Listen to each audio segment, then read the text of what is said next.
Hi everyone, Rob here with Velocity Portfolio, back with another weekly update. This is week 46 that I've been fully living out of my brokerage account. What that means that is all of my W-2 income goes into this taxable brokerage account held at Robinhood. All of my bills are paid and expenses are paid from margin, so I borrow from margin against my assets in this account.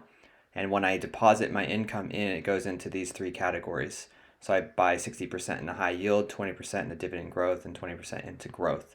Again, all of my monthly expenses and everything are paid, so I withdraw money from the account to pay for credit cards, to pay for my mortgage, all of that, and it all comes directly from the Robinhood brokerage account, directly to the institution that it's getting paid. So money comes in from income and then goes out on margin and borrowed at a 4.5% interest rate. And then as dividends come in and options income that I trade in the account come in, they pay down the margin balance, and over time, eventually the income generated by the account will exceed my expenses and I'm financially free.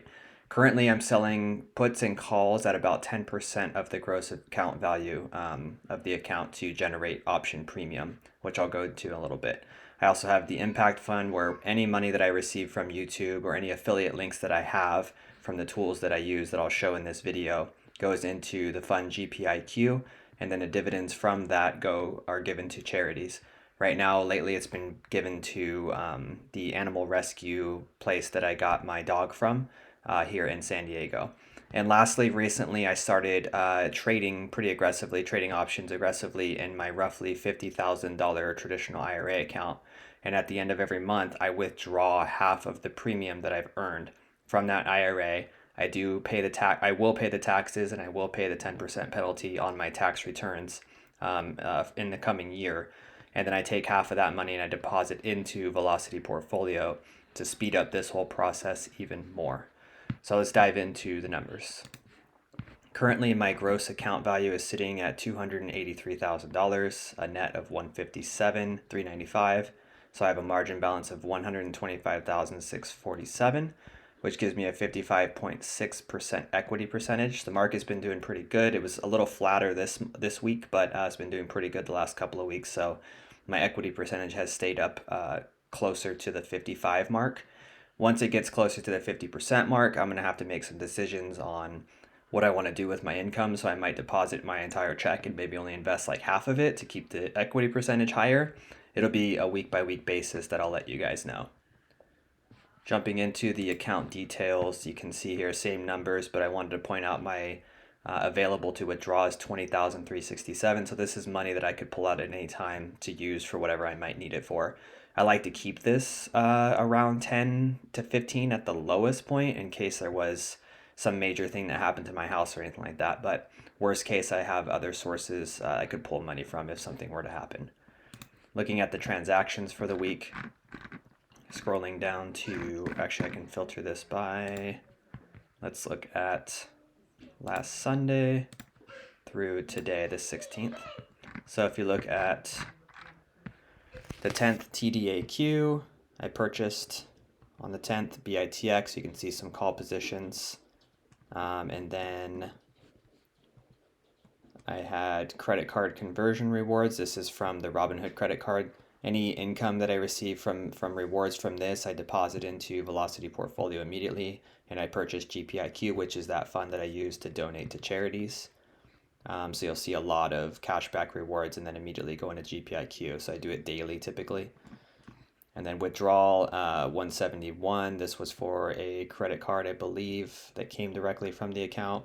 Got the XPay dividend. 237. This was for a student loan, so this came directly from the Robinhood brokerage account, went straight to, this was my student loan, I believe, 237.20 a month right now, that I owe $13,000 or $14,000 on, so I'm close to getting that paid off. And then dividends from QDTE, XDTE, RDTE.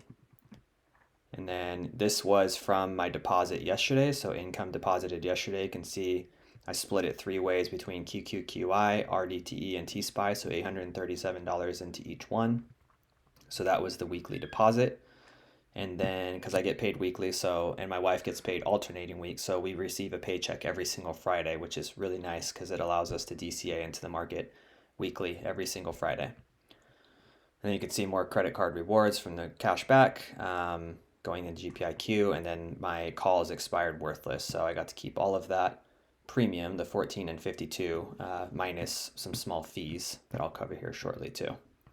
So pretty solid week. For the week, the account itself was up slightly, 0.64%. You can see in the last month it's up 5.67. And in the last 3 months, and you can see there's a cutoff here, and that's because I transferred from Schwab over to Robinhood on June 12th. So it started here at June 12th is when the account fully came over, and since then I'm up 10.77%. You can see Robinhood has their own kind of margin equity safe zone. So it says low risk. You can see my margin balance and all that. Going over to Snowball Analytics, you can see again gross account value. My blended yield right now is 11.69%. I've been putting a lot into the high yield category because you can see the bottom numbers here are what I'm shooting for. As I mentioned in the beginning, 60, 20, and 20. And right now I'm sitting at 19, 18, and then high yield is still about 4%. So it's the largest gap. So I've been just putting money into the high yield category for a few weeks now.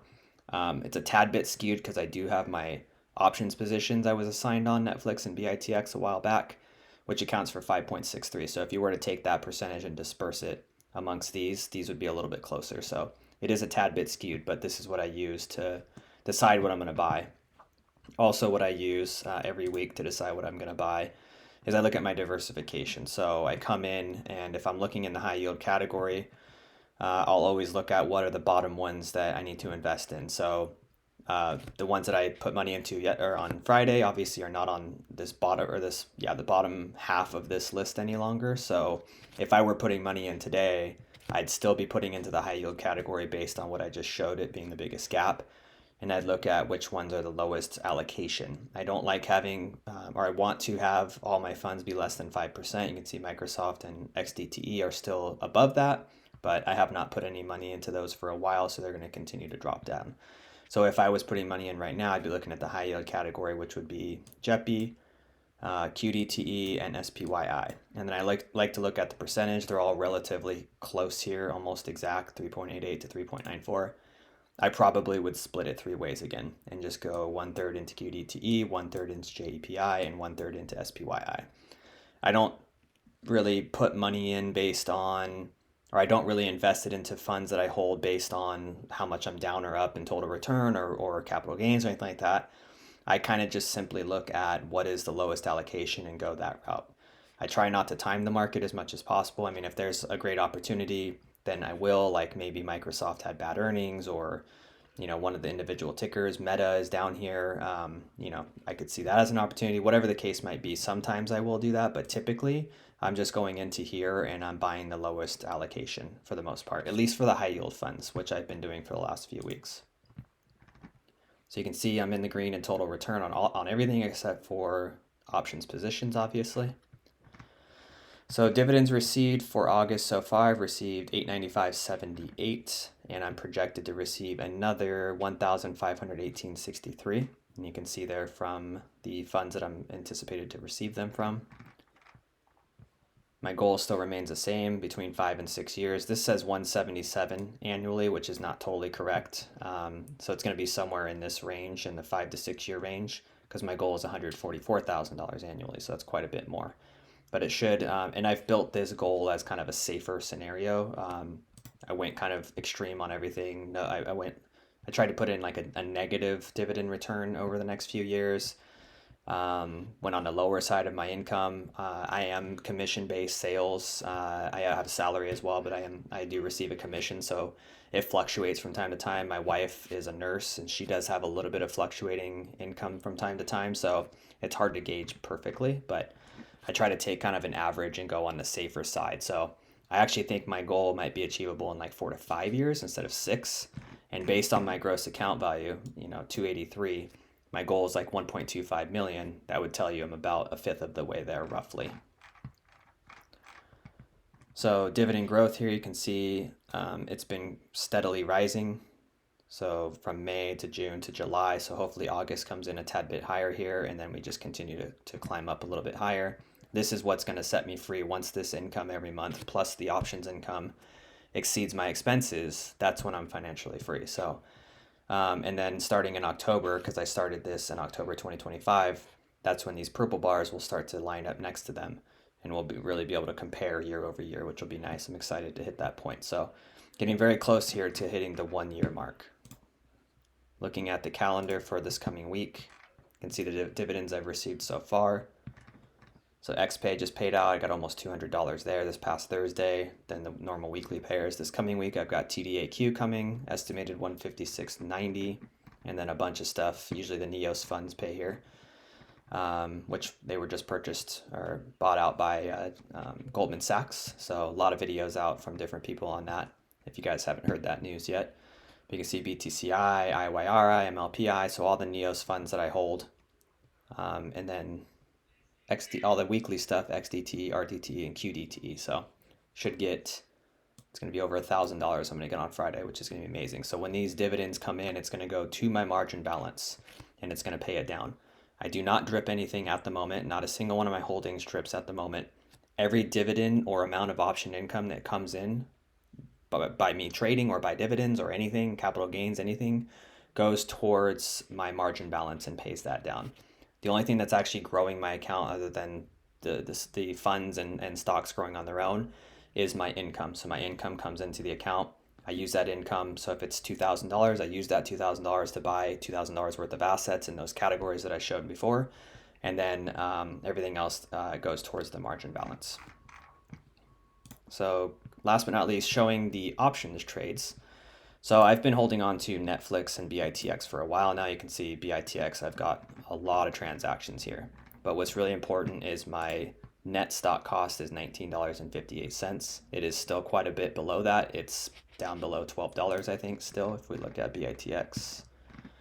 It's come up and almost hit 13 a couple of times, but currently it's sitting at 11.63. So quite a bit below my cost basis here, as you can see, 19.58. So I just continue to sell calls. You can see I got 48.74 last week. I'll sell more. I'm recording this on Sunday, so I'll sell more tomorrow on Monday. And they've been mostly expiring worthless because I'm going very conservatively, obviously, because I'm below my cost basis. So all of this money, over the last few weeks here, total of $410.50 is just going towards the margin balance. The plan is to get out of this as soon as possible, but we're still a little ways away. Netflix, on the other hand, is getting a little bit closer. It did pop up this week and popped up a little more in the last couple weeks if we look at Netflix. And there we go. So you can see over the last week, it's up 5.85%. A week ago, it was at 74. It's at 78.33. I had a call on Friday at the $79 strike, so it got up close to it a couple of times. Actually went over it briefly, but then finished below it on Friday, so it expired worthless. I thought I was maybe going to have to roll the position. Wouldn't have been the worst thing in the world, but now tomorrow, hopefully this price stays up. Maybe it even shoots up a little bit more on Monday, and it hits the 79, 80, 81 mark, and then I can sell a call closer to my cost basis, which is my net cost basis or break-even strike price is $88.70 at the moment. So we're getting closer to being able to get out of these 100 shares. I've also thought about buying another 100 shares of Netflix because I do think it's at a good price right now, and I do think it's going to come back at some point in the nearish future. So I've thought about getting another 100 shares, and then I'd be able to drop my cost basis and then sell calls on 200 shares. So we'll see how it goes this week. I'm pretty confident that I'm going to get out of it pretty soon, which is exciting because then I can get back to selling puts. And I think going forward in the Velocity portfolio specifically, I'm going to sell puts and do everything I possibly can to not get assigned, because it works a little bit different at Robinhood than it did Schwab. They hold 100% margin maintenance. So I don't really want that sitting on the account. I've actually contemplated not selling options at all anymore in Velocity portfolio for that reason, because it just takes more to do so in Robinhood than it did Schwab. So we'll see. I'll make that decision down the road. But for now, I'm going to keep wheeling these. And I also am still selling calls and puts in my IRA account. Like I said, I'm pulling money out. So you can see this is Velocity portfolio. I've made $123 so far this month. You can see the trades here, all Netflix and BITX like I showed, all covered calls, collecting that premium. But looking at the IRA, I am selling calls and puts aggressively, covered calls and cash secured puts aggressively in my IRA account, which is held at Schwab. It's currently sitting at 51,427. I withdrew a little less than $1,200 at the beginning of this month, and the account is still up quite a bit. So I made 23.91 in July. So I pulled about half of that. I will pay the 10% penalty and I will pay the taxes on it on my next tax return. But the whole reason is to pull half out. So I want the account to grow with the other 50% of this premium. And then the 50% that I pull out is going to go into Velocity Portfolio and just speed up this whole process of getting out of this rat race as quickly as possible. So I'm treating it like income. It'll come out of the IRA. It'll go into Velocity Portfolio at Robinhood, and then I'll invest it, and it's going to help grow the dividends and balance so that I can sell more options. So you can see so far in August, we're halfway through the month, and I've made almost as much as 50% of July. So I'm on pace to kind of get close to that number, and you can see the trades here. So going all the way back to, well, this is the top. So you can see covered calls on APLD. Some of these I've wheeled out of already. And like I said, I'm a lot more aggressive with these because the goal of this account is to grow it and also withdraw money from it. So I might sell like a 20 to 30 delta call or put rather than like a 10 or 15 like I do in Velocity Portfolio, because I'm aggressively trying to have as much income as possible come from this account. So you can see some of the positions here. I won't go through every single one, but I'm sure you guys can pause the screen and take a look at these.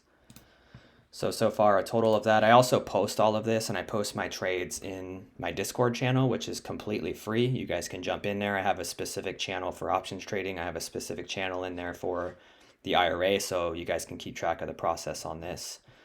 Currently my open positions in here: ASTS, Hood, RGTI, which is Rigetti, Rocket Lab, SoFi, and SOXL, all out of the money at the moment. I sell weeklies pretty much exclusively in Velocity Portfolio and in this IRA. So you'll always see like 5 to 7 days to expiration. So I'll keep everybody updated on this. Last but not least, if you guys want to use the Paycheck to Portfolio platform, pardon me, I'm losing my voice a little bit. The Paycheck to Portfolio platform, if you want to use Snowball Analytics, if you want to use this options tracking platform, I do have links for all of these in the pinned comments of all of my videos. It helps me out by using these. And then I think on Snowball, you guys get a 10% discount if you decide to do that. So I have a Paycheck to Portfolio link. You can track my portfolio. You can join my free Discord community. I have like 266 members in there now. I do have memberships on YouTube if you guys want to support me. It's like a $3 and $5 tier. And then Snowball affiliate link, and then the options income affiliate link. Thank you guys so much. If you missed the last video I posted this week, I did episode 2 of the Living on Margin series. You guys can check that out. People have really liked it a lot. If you are interested in coming on the channel and being on the Living on Margin series, let me know. Send me a direct message either through YouTube or through Discord. Also, my email is velocityportfolio25@gmail.com. You guys can email me as well. So thanks again for watching. I'll catch you guys on the next video.